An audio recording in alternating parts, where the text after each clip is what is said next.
Baik, pada kesempatan kali ini saya akan menjelaskan sedikit mengenai nama-nama sensor dan letaknya pada mobil Avanza. Nah, yang pertama di sini ada MAP, manifold air pressure. Letaknya di sebelah rumah throttle. Lalu di sini ada ISC, idle speed control. Nah, letaknya di sini berada di tengah antara MAP dan VSV. Nah, berikutnya itu ada VSV, vacuum switching valve. Nah, terletak di sekitar throttle body atau di samping ISC. Lalu di sini juga ada injektor, berada di atas lubang asap pada tiap silinder atau di atas kepala silinder. Nah, lalu di sini juga ada OSV, oil control valve, terletak di samping kiri mesin. Lalu di bawah sini juga terdapat knock sensor yang berada di dinding blok di bawah intake.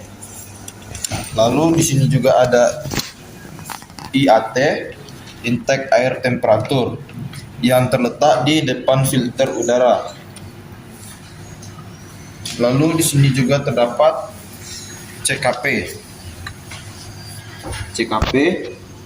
crankshaft position sensor.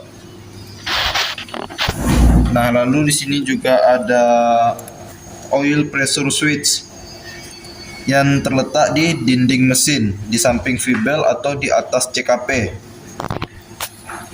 Berikutnya di sini ada oxygen sensor, di mana yang terletak di bagian exhaust pada knalpot.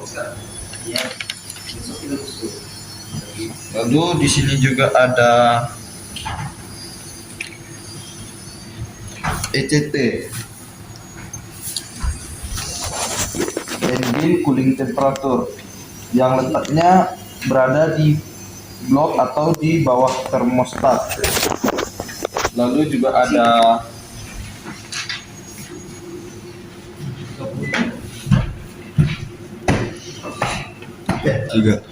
Lalu di sini juga ada CMP, camshaft position sensor, yang terletak di bagian penutup timing belt. Lalu di sini juga terdapat TPS, throttle position sensor, yang sejajar dengan poros throttle. Lalu di sini juga ada coil dan igniter yang berada di bagian atas silinder. Nah, selanjutnya juga di sini ada fuel pump yang posisinya berada di bagian tangki bahan bakar. Dan terdapat juga di sini cooling valve yang dimana terletak di bagian depan bersama dengan radiator. Nah, selanjutnya juga di sini ada ECU, electronic control unit, yang berada di belakang dashboard pada mobil. Baik, mungkin sekian yang bisa saya sampaikan mengenai sensor dan posisi letaknya pada mobil Avanza. Jika ada kesalahan, mohon maaf.